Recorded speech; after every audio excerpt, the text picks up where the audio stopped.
할렐루야. 오늘 우리 새해 첫 주일인데 우리 옆 사람과 한번 인사하겠습니다. 새해 복 많이 받으세요. 네, 하나님의 축복이 충만하기를 원합니다. 예, 오늘 저는 하나님이 아시는 자라는 제목으로 은혜를 나누겠습니다. 오늘 본문 말씀 다시 한번 읽겠습니다. 여호와의 친밀하심이 그를 경외하는 자들에게 있으며 그의 언약을 그들에게 보이시리로다. 하나님을 믿는 사람 중에 하나님과 친밀한 관계를 원하지 않는 사람이 있을까요? 없을 것입니다. 누구나 다 하나님과 좀 더 친해지고 또 가까워지고 싶어 합니다.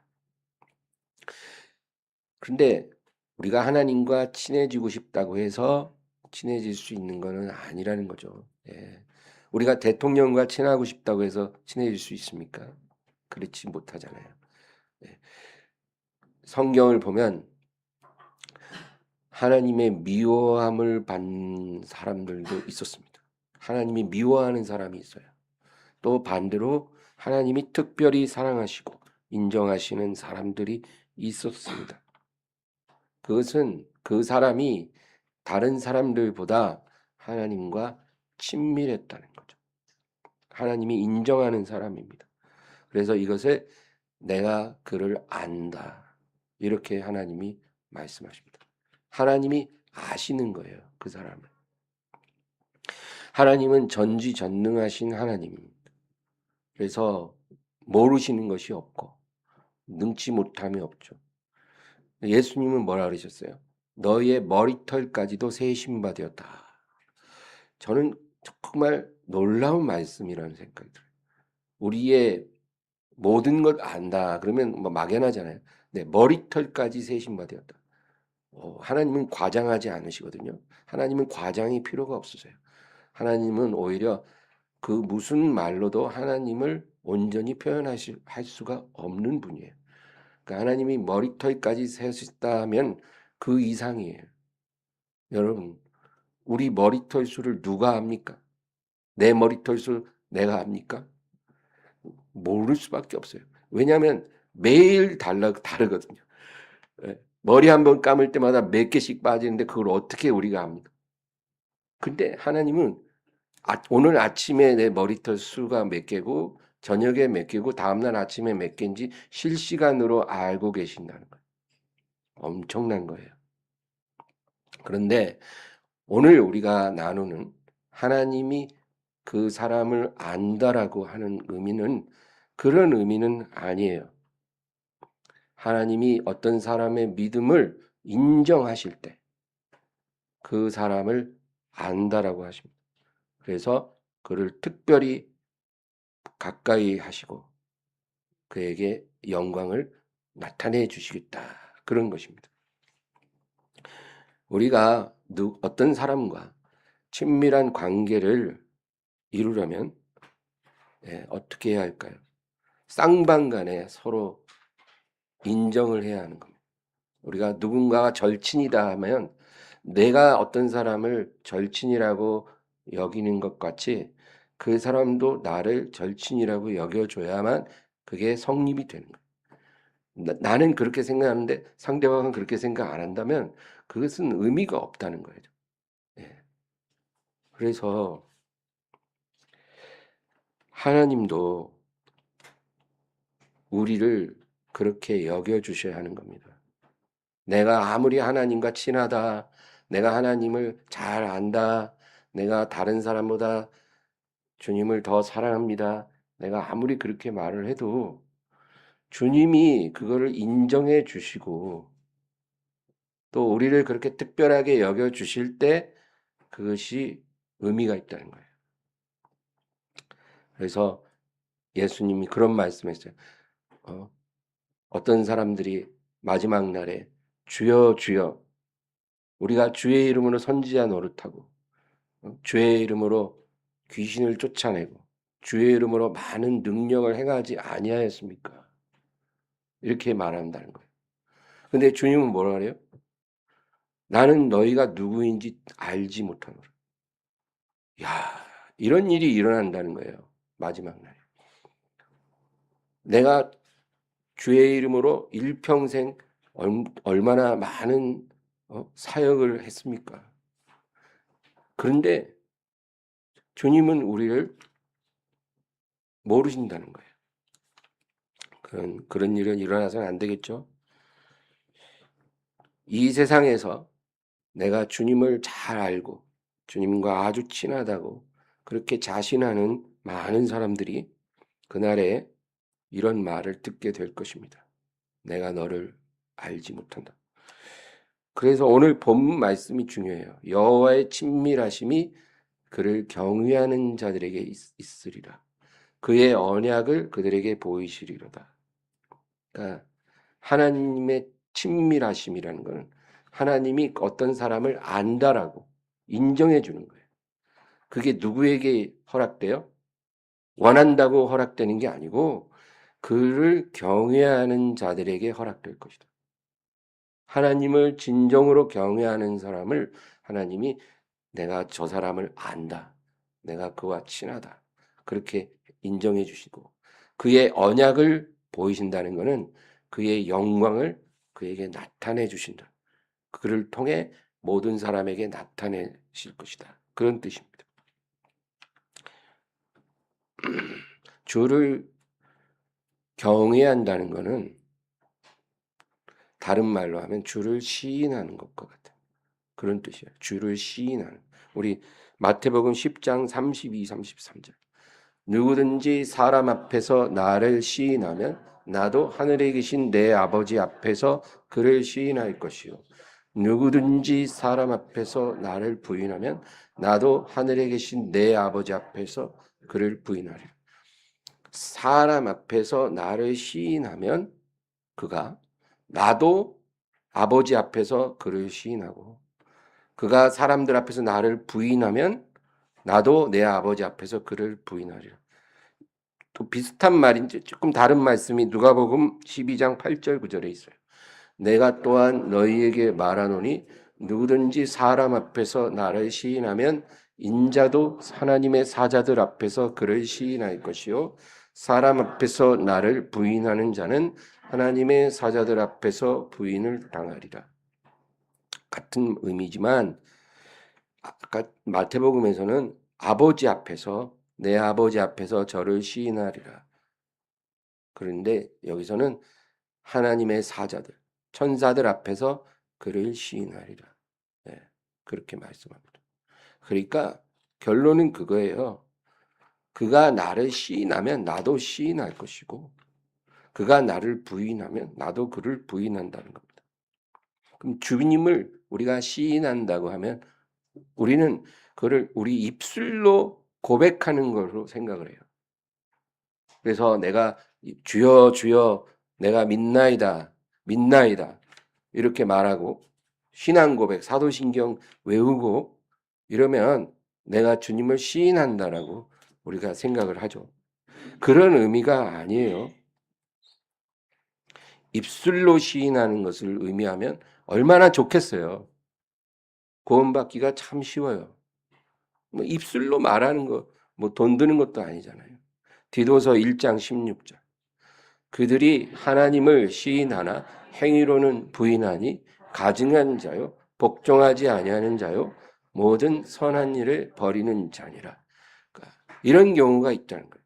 입술로는 하나님을 시인한다고 하지만 믿는다고 하고 주여 주여 하지만 행위로는 부인한다는 거예요. 가증한 자. 하나님이 인정하지 않는 거예요. 그거를. 주님을 시인하는 것은 주님께 복종하는 거예요.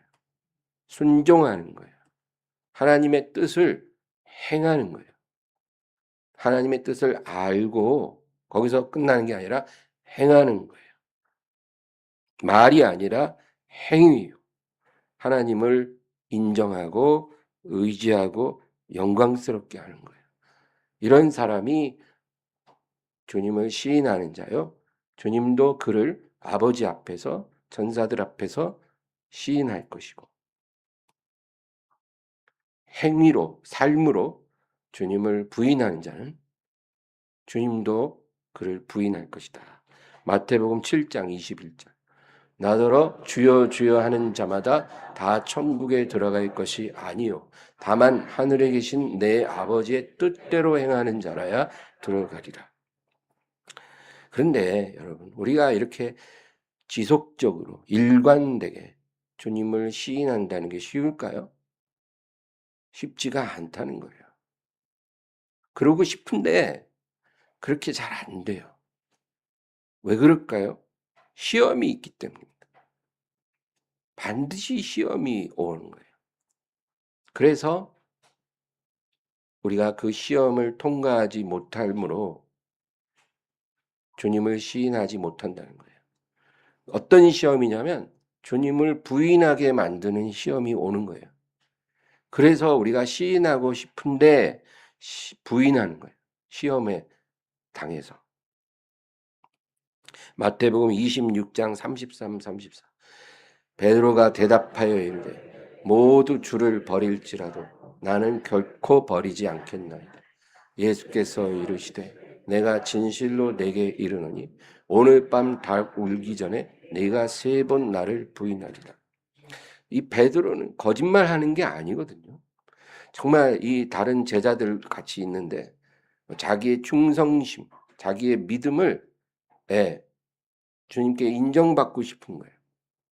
그래서 주님, 이 친구들이 다 주를 버리도 저는 끝까지 주님 옆에 남을게요. 주님을 버리지 않을 것입니다. 이렇게 맹세를 하는 거예요. 다 듣는 앞에서. 예. 그러니까 예수님 뭐라 해요?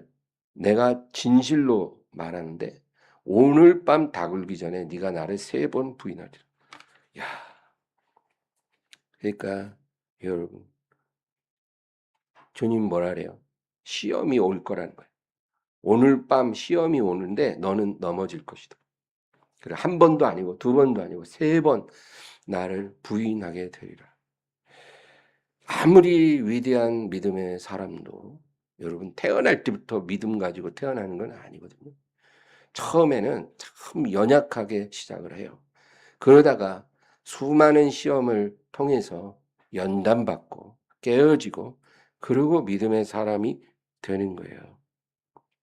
베드로는 주님을 3번 부인했죠. 베드로가 누굽니까? 너는 베드로라. 내가 이 반석에 내 교회를 세우리니 지옥의 권세가 이기지 못하리. 베드로를 통해서 교회를 세우겠다고 주님 말씀하셨거든요. 그런데도 이 베드로는 예수님을 3번이나 부인했다는 거죠. 그러니까 우리는 3번이 아니라 30번도 주님을 부인할 수 있는 겁니다. 중요한 것은 이렇게 몇 번을 부인하느냐가 중요한 게 아니고 이러한 부인함을 통해 넘어짐을 통해 우리가 연단받고 견고한 믿음의 사람으로 세워지면 되는 거예요. 자기의 이런 자기를 신뢰하는 마음, 영적 교만이거든요. 나는 적어도 저렇게는 안 해. 나는 적어도 저런 짓은 안 해. 나는 적어도 저런 죄는 안 지어. 이런 생각 여러분 많이 하잖아요. 이게 영적 교만이에요. 내가 정말 그런 사람이라고 생각하십니까? 우리가 그렇게 생각하고 말한다면 조심하세요. 그 죄에 넘어질 가능성이 아주 커요. 내가 비난하는 그 죄, 내가 정죄하는 그 죄로 내가 넘어지는 거예요. 그래서 이 영적 교만이 무너지기 위해 우리가 시험에 무너지는 것을 하나님이 허락하신다. 너는 무너질 것이다. 3번 부인할 것이다. 그 무너짐을 통해 우리가 다시 세워지고 주님을 시인하는 사람으로 변화되는 거예요. 내 힘으로 되는 게 아니라 성령의 도우심으로 내가 주님을 시인하는 사람이 될 수 있다는 것을 우리가 알아야 됩니다. 내 힘으로는 계속 부인하는 거예요. 근데 성령이 붙잡아 주니까 시인하는 사람이 되는 거예요. 할렐루야. 우리가 다 이 길을 가고 있는 거예요. 아브라함, 믿음의 조상. 이 사람도 처음에는 진짜 별 볼 일 없는 찐따였어요, 찐따. 이 아브라함은 자기 아내도 자기 아내라고 시인하지 못하는 사람이에요. 하나님은 고사하고 자기 하나밖에 없는 아내도 어디 가서 내 아내라고 말을 못해요. 왜? 죽을까봐. 그 당시는 그런 시대예요. 아내가 너무 예쁘면 남편이 살해당할 위험이 큰 시대예요. 그래서 별로 힘이 없는 방랑자인 아브라함은 자기 이쁜 아내 때문에 자기가 죽을까봐 자기 아내라고 말도 못해요. 애굽의 왕이 자기 아내를 뺏어가도 막아설 용기도 없는 사람이에요. 그런 사람이에요. 그런데 그가 어떻게 됐습니까? 변했죠. 하나님이 아브라함을 변화시키셨어요. 창세기 22장 12절. 사자가 이르시되 그 아이에게 내 손을 대지 말라. 그에게 아무 일도 하지 말라. 내가 내 아들 내 독자까지도 내게 아끼지 아니하였으니 내가 이제야 내가 하나님을 경외하는 줄을 아노라. 우리가 입술로 시인하는 건 얼마든지 할 수 있어요. 하나님이 무슨 요구를 하시든 아유 하나님 지금은 좀 어려운데요. 제가 하나님 사랑하는 거 알죠? 그러니까 순종은 다음에 할게요. 제 마음만 받아주세요. 우리가 이런 말은 얼마든지 할 수 있어요. 순종하지 않으면서도 교회 와서 주님 사랑해요. 온 마음과 정성 다해. 얼마든지 할 수 있어요. 눈물까지 흘려가면서. 얼마든지. 그러나 그것은 아니라는 거예요. 하나님이 그런 건 인정을 못해요. 왜? 순종이 빠졌거든요. 근데 아브라함이 하나님께 순종했어요. 어디까지? 하나님이 원하시는 데까지. 그러니까 하나님이 뭐라 그래요? 너의 독자까지도 아끼지 아니하였으니 순종하였으니 내가 이제야 네가 나를 경외하는 줄을 아노라. 그것입니다. 이런 사람이 하나님이 아는 자예요. 근데 아브라함이 원래 그런 사람이 아니었다는 게 참 포인트입니다. 그러니까 우리랑 별반 다르지 않은 사람이었다는 거예요. 근데 아브라함을 하나님이 나의 벗이라고, 나의 친구라고, 나의 프렌드라고 그렇게 인정을 하셨습니다. 내가 하나님 친구 되고 싶다고 친구 되는 게 아니라 하나님이 나를 나의 친구, 나의 벗이라고 인정을 해 주셔야 우리가 하나님과 절친이 되는 거예요. 여러분, 혹시 절친이 있으십니까? 정말 형제보다 친한 절친. 만약에 그런 절친이 있다면 내가 가장 힘들 때, 내가 가장 밑바닥에 내려왔을 때, 그때 나를 떠나지 않고 내 옆에 있어준 사람, 나에게 위로와 힘이 되어준 사람, 이런 사람이 아마도 절친이 될 자격이 있겠죠? 그렇잖아요. 그 정도 해야 절친이 될 수 있지 않겠어요? 그냥 30년 사귄 친구라고 무조건 절친인가요? 그런 건 아니거든요. 내가 가장 미약할 때 나를 품어준 사람, 내 옆에 있어준 사람, 그런 사람이 형제보다 친한 친구가 되는 거죠. 하나님은 우리에게 그렇게 하셨어요. 우리에게 모든 것을 주셨을 뿐 아니라 우리를 언제든지 떠나신 적이 없어요. 우리가 완전히 망가지고 무너져도 다 떠나. 부모, 형제도 나를 버릴 수 있잖아요. 근데 하나님만은 내 옆에 계셔요. 그러니까 하나님은 우리의 절친이 될 모든 일을 이미 하신 분이에요. 우리가 하나님의 절친이 되려면 어떻게 해요?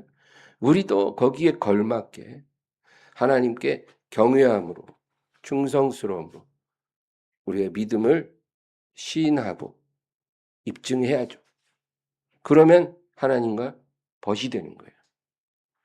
우리가 지금 그런 사람인지 스스로를 돌아봐야 합니다. 근데 반드시 시험이 오고 이 시험을 통과할 때, 하나님을 부인하게 하는 시험을 통과할 때 우리가 주님의 절친이 될 수 있다는 겁니다. 아유, 그 믿음 좋은 사람들이나 시험을 받지 저 같은 사람이 무슨 시험을 받겠습니까? 아니에요. 예수님을 믿는 모든 사람에게 각자에게 시험이 옵니다. 우리가 그 시험을 시험이라고 알지 못하고 넘어갔을 뿐이지 우리는 수없이 주님을 부인했을 거예요. 근데 이제는 더 부인하지 말고 그 시험을 통해서 주님을 시인하는 사람이 되시기를 바랍니다. 우리를 용서하고 구원하시는 하나님의 사랑, 그것은 값없이 주어지는 거예요. 하나님이 택한 자에게 값없이 주는 사랑이 있어요. 우리 죄를 용서해 주시고 구원해 주십니다. 그러나 그것과 별개로 하나님이 어떤 사람을 특별하게 인정해 주고 또 축복해 주실 때 그 영광을 나타내시는 것은 시험을 통과한 사람에게만 허락되는 거예요. 여러분 그런 사람이 되고 싶지 않으세요? 그냥 늘 밑바닥에서 허우적거리는 같은 죄를 수없이 반복하면서 앞으로 한 발자국도 안 나아가고 10년이 지나도 15년이 지나도 그대로인, 그러면서도 겨우 하나님의 자비를 구하고 그냥 불 가운데서 건진 막대기처럼 영혼만 건지는 그런 구원을 받고 싶으세요? 구원도 받아야 되지만 하나님의 친구가 되시기 바랍니다. 하나님이 인정하는 벗이 되기를 바라요. 그러려면 반드시 시험을 통과해야 돼요. 만약에 하나님이 아브라함에게 너의 재산을 다 내게 바쳐라 이랬으면 그건 시험이 아닐 수도 있었어요. 왜? 아브라함에게 별로 어렵지 않은 거거든요. 근데 하나님이 100가지를 요구해도 99가지는 순종할 수 있지만 한 가지 할 수 없는 게 있다면 아마 그걸 거예요. 근데 하나님은 정확히 그걸 요구하시는 거예요. 그게 시험이에요.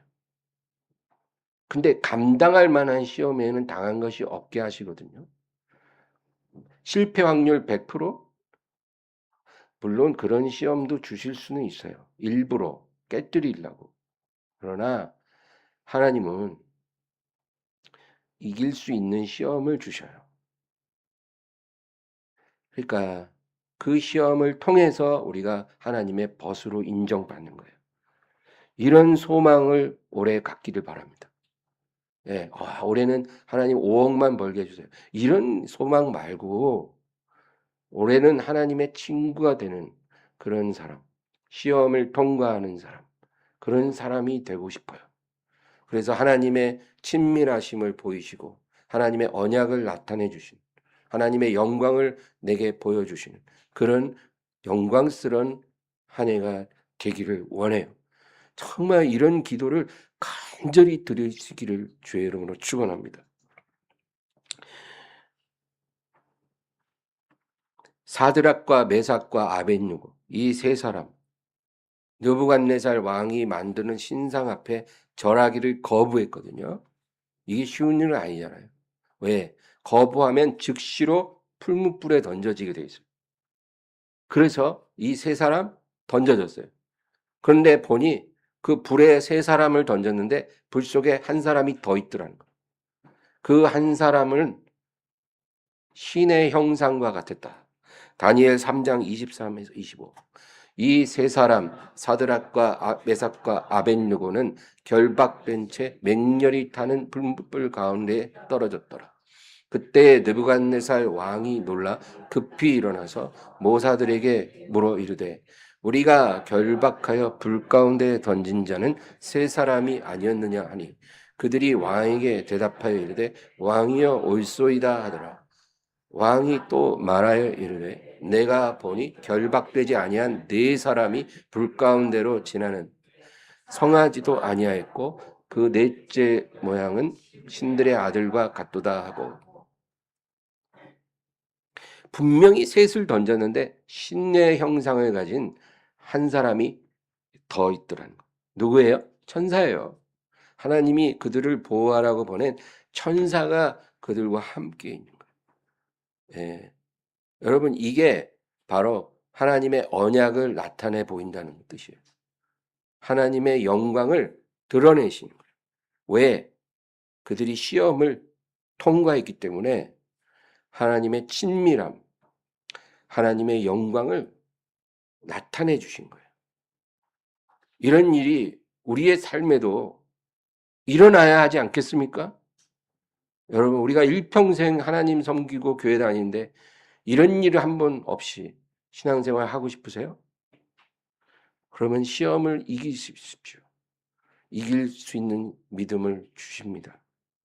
이길 마음이 있고 주님 붙잡으면 반드시 시험을 이기게 하시고, 그리고 그 시험을 이긴 자에게 면류관을 주십니다. 그러니까 하나님이 천사를 착 보내신 거는 뭐예요?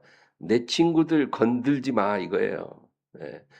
바벨로니아의 황제 느부갓네살, 네가 아무리 권력이 있어도 내 친구들 건들지 마 이러고 하나님이 천사를 딱 보내니까 그 풀무불에 들어간데 옷깃 하나 타지 않고 그렇게 지켜주신 겁니다. 그러니까 하나님이 느부갓네살이 즉시로 일어나서 하나님을 찬양해요. 이런 놀라운 일이 일어났다는 겁니다. 14, 15절 또 같은 장 보겠습니다. 느부갓네살이 그들에게 물어 이르되 사드락, 메삭, 아벳느고야, 너희가 내 신을 섬기지 아니하며 내가 세운 금신상에게 절하지 아니한다 하니 사실이냐? 이제라도 너희가 준비하였다가 나팔과 피리와 수금과 사면금과 양금과 생황과 및 모든 악기 소리를 들을 때 내가 만든 신상 앞에 엎드려 절하면 좋거니와 너희가 만일 절하지 아니하면 즉시 너희를 맹렬히 타는 풀무불 가운데 던져 넣을 것이니 능히 너희를 내 손에서 건져낼 신이 누구이겠느냐 하니, 이 가장 강력한 군주예요.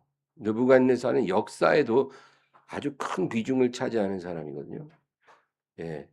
바벨로니아 제국, 신바벨로니아의 가장 위대한 군주가 느부갓네살이에요. 근데 이 사람이 뭐라 그래요?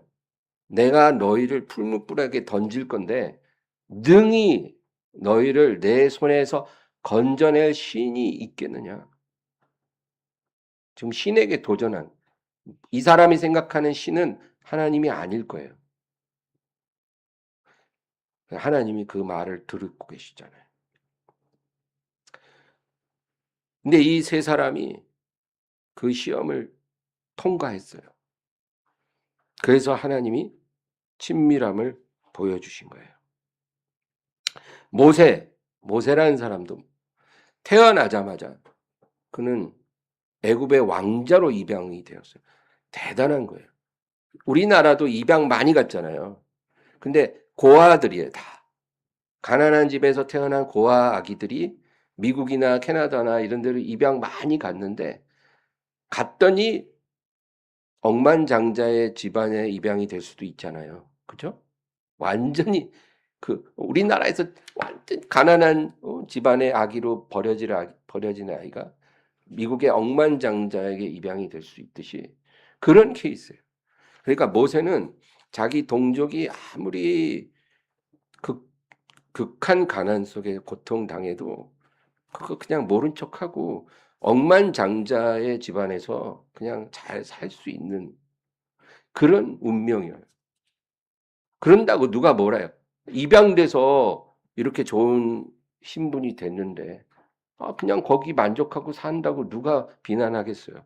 부러워하죠. 그런데 그렇게 하지 않았어요. 히브리서 11장 24에서 26.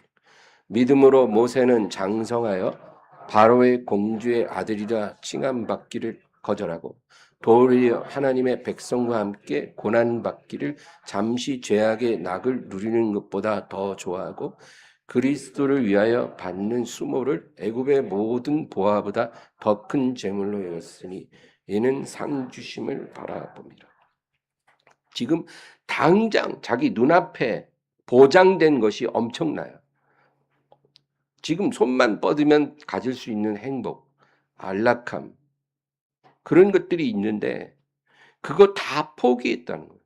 다 버리고 오히려 하나님의 백성과 함께 고난받기를 더 좋아했다. 그리스도를 위해 받는 수모, 하나님을 위해서 받는 수모를 애굽의 모든 보화보다 더 큰 재물로 여겼다는 거예요. 이는 상 주심을 바라봅니다. 지금 당장 보장된 거 버리고 언제 어떻게 올지도 모르는 그런 막연한 것들만 하나님의 상 주심을 바라봤던 것. 이런 게 믿음이에요. 이런 게. 우리는 믿음으로 눈앞에 있는 거를 움켜쥐고 싶어 하잖아요. 그런데 그런 게 아니고 믿음으로 내려놓는 게 믿음이에요. 믿음으로.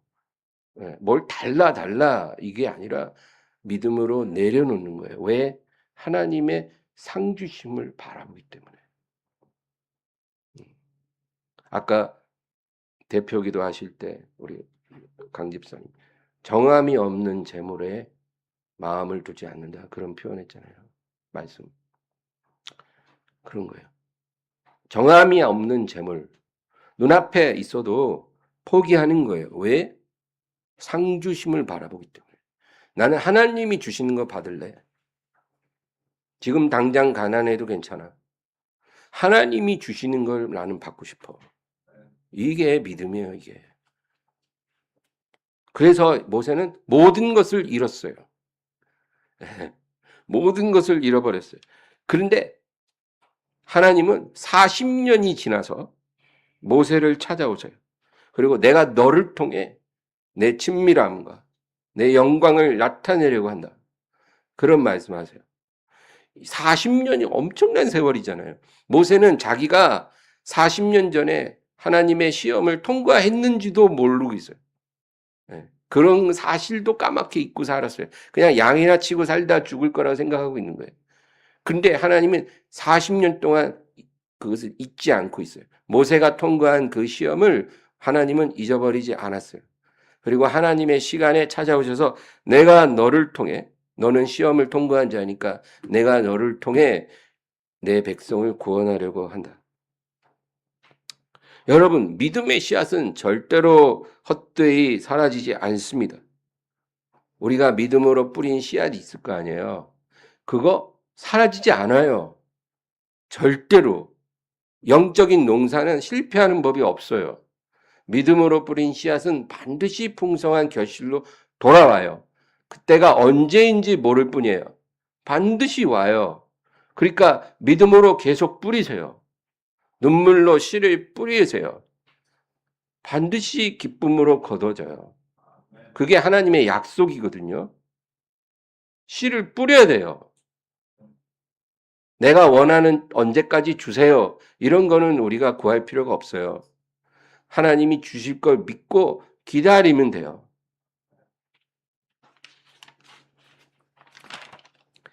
광야에서 이스라엘 백성이 금송아지 우상을 만들었어요.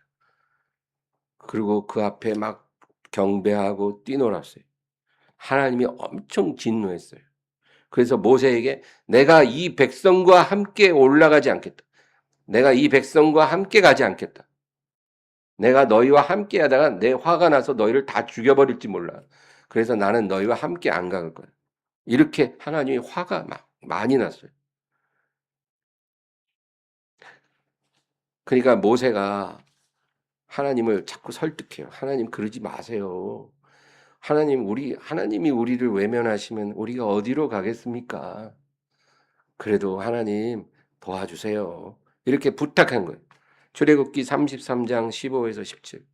모세가 여호와께 아뢰되 주께서 친히 가지 아니하시려거든 우리를 이곳에서 올려 보내지 마옵소서. 나와 주의 백성이 주의 목전에 은총 입은 줄을 무엇으로 알리까? 주께서 우리와 함께 행하심으로 나와 주의 백성을 천하 만민 중에 구별하심이 아니니까. 여호와께서 모세에게 이르시되 내가 말하는 이 일로 내가 하리니 너는 내 목전에 은총을 입었고 내가 이름으로도 너를 알미니라. 하나님 모세에게 뭐라 그래요? 내가 너의 부탁을 들었다. 너는 나에게 은총 입은 자, 특별히 은총 입은 자라. 그러니까 너는 내 시험을 40년 전에 통과했고 내가 너를 인정하기 때문에 너는 나의 절친이고 나와 아주 친밀하기 때문에 내가 너 얼굴 봐서 네 부탁 들어주고 내가 널 봐서 이 백성을 다시 품고 가겠다. 너는 나에게 은총 입은 자요. 내가 너를 이름으로도 알기 때문이다. 내가 너를 잘 안다. 내가 너를 잘 아노라. 주님 말씀하십니다. 모세를 봐서 모세의 부탁을 거절하지 않겠다. 그거예요. 여러분, 우리가 지금 죄인인 우리가 죄사함 받았잖아요. 하나님의 은혜를 계속 입고 있잖아요. 우리가 우리의 의로움이 아니라 하나님의 은혜로 구원받아 천국 가는 거잖아요. 그런 은혜가 왜 왔겠어요? 우리가 이뻐서 왔겠어요? 아닐 거잖아요. 우리가 이쁜 구석이 없는데 하나님이 우리를 사랑하시고 구원하셨잖아요. 왜 그랬겠어요? 예수님 얼굴 봐서 구원한 거예요, 지금. 예수님이 하나님과 우리 사이에 딱 서서 아버지 나를 봐서 이들을 내게 주옵소서. 한 명도 잃어버리지 않게 하소서. 이들은 내 것입니다. 아버지가 내게 주신 자여 내 것입니다. 이들을 하나도 잃어버리지 않게 하소서. 만약에 하나라도 잃으면 내가 다시 밤새워 찾을 것입니다. 내 얼굴 봐서 이들을 구원해 주소서. 이들을 용서하소서. 지금 예수님이 대제사장이 되어 그러고 계신 거예요. 그래서 아버지가 네 얼굴 봐서 내가 이들을 구원하리라. 그래서 우리가 담대히 지성소에 나아갈 수가 있게 된 거잖아요. 하나님이 예수님을 알아서 우리를 아는 거예요. 왜? 우리가 예수님 믿는 순간 예수님이 우리 안에, 우리가 예수님 안에 이렇게 연합이 돼 버렸거든요. 그러니까 분리가 안 돼요. 그러니까 하나님도 괴로울 거예요. 내 아들 예수를 보면 너무 기쁜데 예수님 안에 속 들어가 있는 우리들은 아주 죄악 덩어리거든요. 그런데도 하나님이 예수님을 기뻐하니까 우리도 기뻐하시는 거예요. 그래서 우리가 구원받았어요. 그러니까 우리가 예수님께 감사드리고 예수님을 찬양할 수밖에 없는 거예요.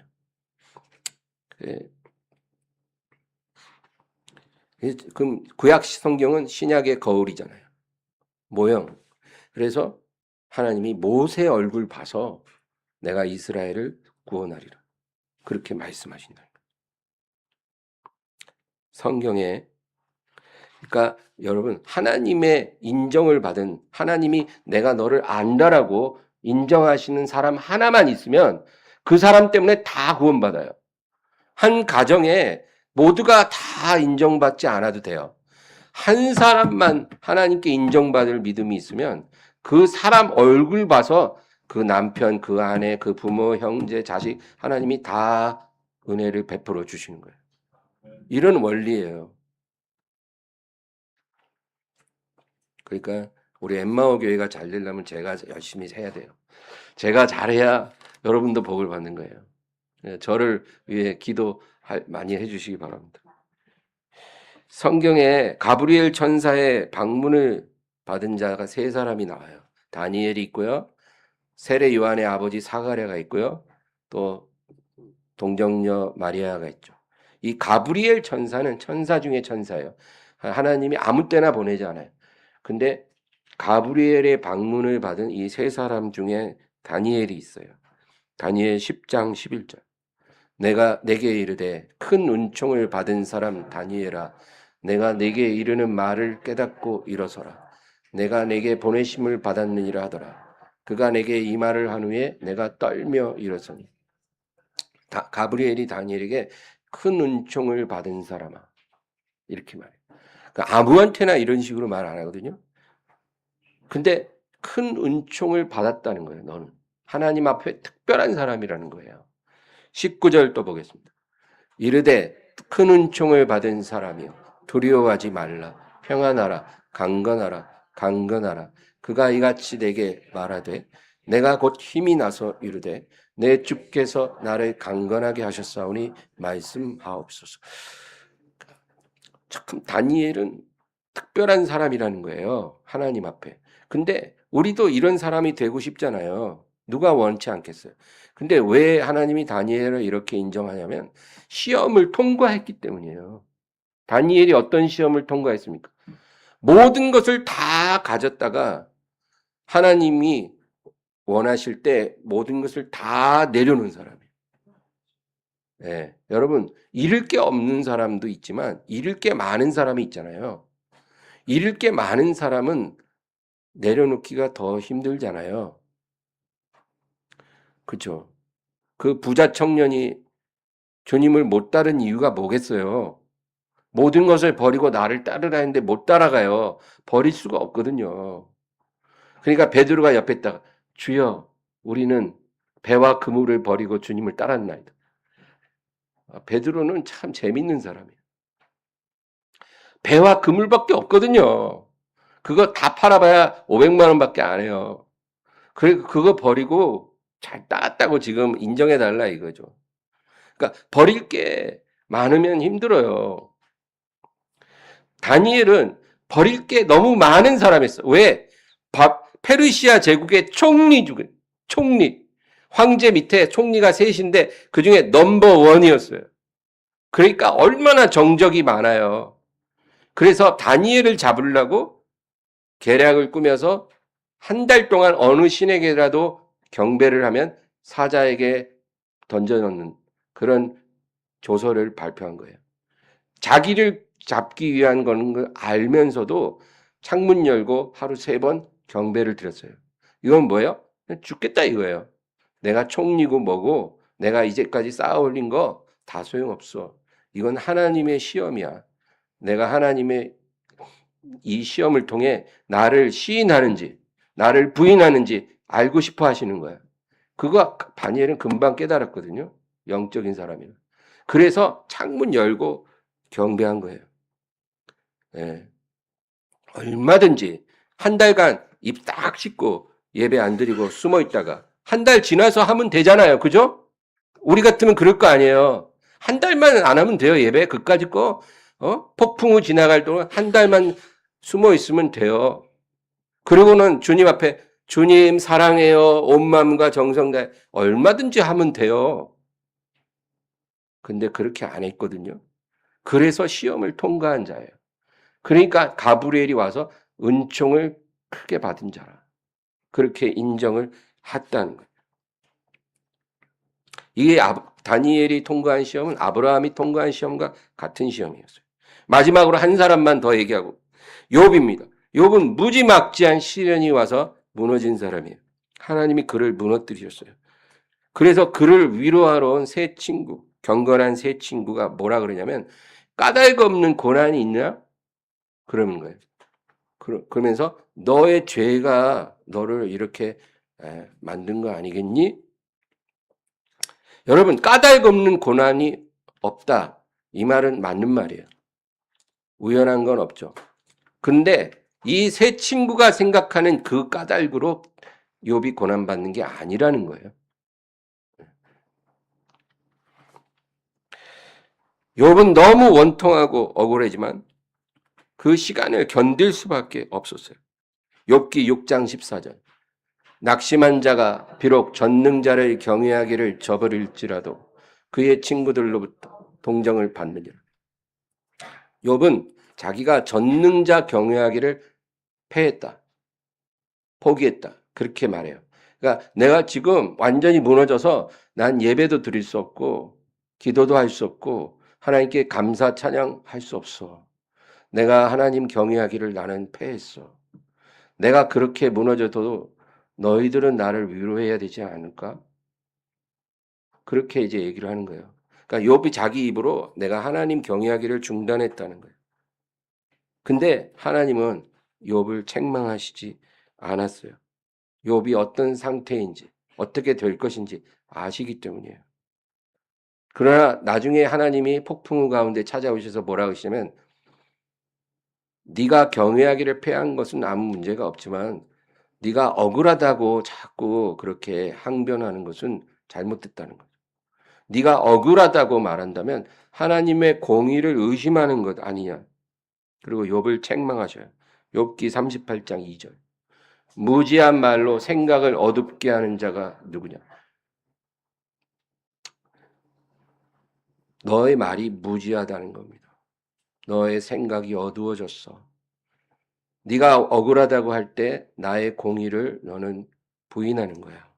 그리고 하나님이 욥을 책망하셨지만 그러나 욥이 시험을 잘 통과했다고 인정해 주셨어요. 이게 중요합니다. 욥기 42장 7절 8절. 여호와께서 욥에게 이 말씀을 하신 후에 여호와께서 대만 사람 엘리바스에게 이르시되 내가 너와 네 두 친구에게 노하나니 이는 너희가 나를 가리켜 말한 것이 내 종 욥의 말같이 옳지 못함이니라. 그런즉 너희는 수소 7과 순양 7을 가지고 내 종 욥에게 가서 너희를 위하여 번제를 드리라. 내 종 욥이 너희를 위하여 기도할 것인즉 내가 그를 기쁘게 받으리니 너희가 우매한 만큼 너희에게 갚지 아니하리라. 이는 너희가 나를 가리켜 말한 것이 내 종 욥의 말같이 옳지 못함이라. 하나님이 이 세 친구에게 노하셨어요. 너희가 나를 가리켜 말한 것이 너희 말했지만 너희는 틀렸고 내 종 욥이 옳았다. 하나님이 그렇게 말씀하신다는 거예요. 근데 여기서 중요한 건 내 종 욥이란 말. 내 종. 이 표현을 4번이나 해요, 하나님이. 이거 중요한 거예요. 욥을 가리켜 말할 때 그냥 욥이라고 안 하고 내 종 욥, 내 종 욥. 이걸 4번이나 얘기하셔요. 이게 여호와의 친밀함이에요. 하나님이 아시는 사람에게만 이런 표현을 하는 거예요. 내 종 욥이 옳았고 너희는 틀렸어. 그러므로 너희 죄를 속하기 위해 소 7마리, 양 7마리 가지고 내게 와야 돼. 그런데 그것 갖고 안 돼. 내 종 욥이 너희를 위해 기도해야 내가 너희를 용서할 거야. 내 종 욥의 얼굴을 봐서 그의 말을 듣고 내가 너희를 용서할 수 있어. 하나님이 이렇게 얘기해요. 이게 여호와의 친밀함이에요. 하나님이 시험을 통과한 사람에게 이런 인정을 해주시는 거예요. 욥이 무슨 시험을 통과했어요? 욥은 경외하기를 패했어요.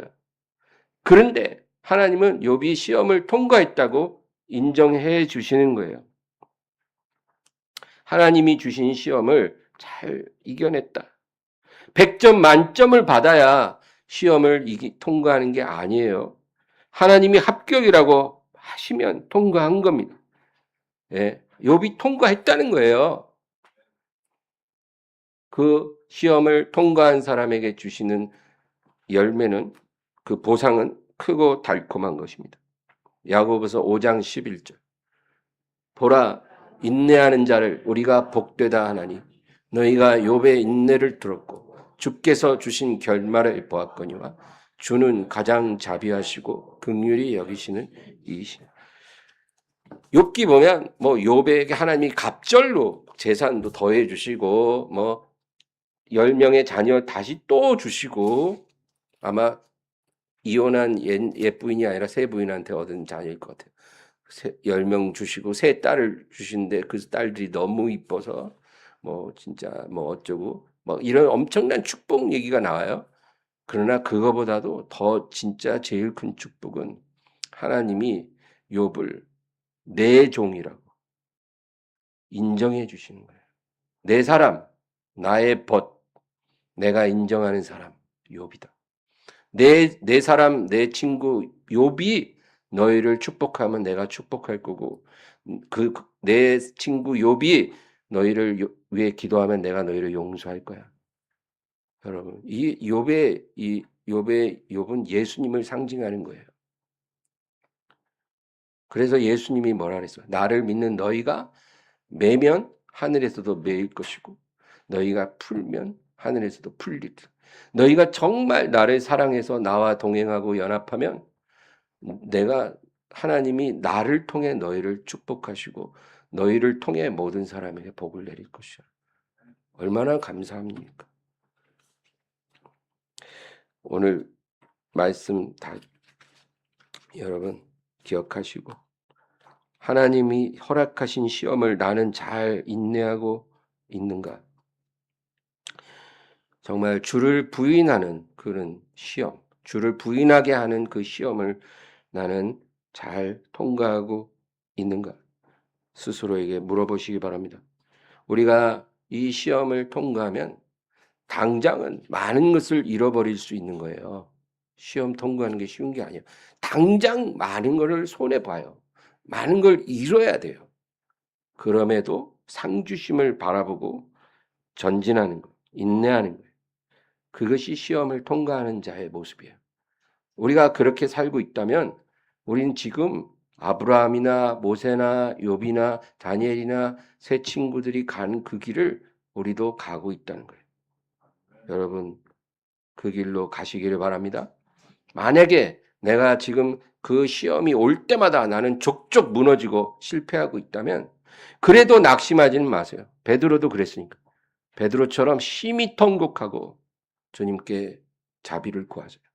그러면 주님이 베드로에게 물어보신 것처럼 네가 아직도 나를 사랑하고 있니?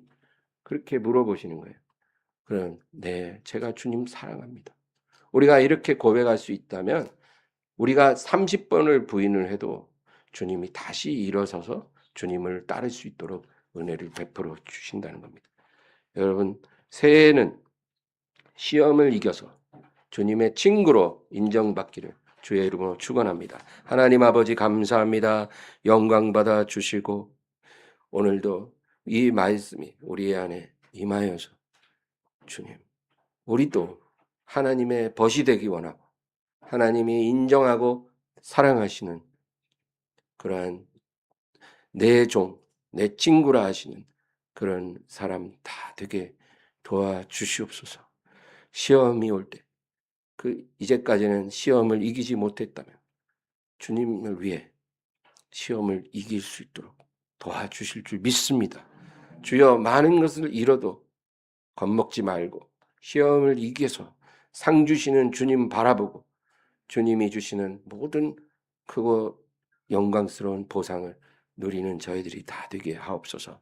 예수님의 이름으로 기도합니다. 아멘.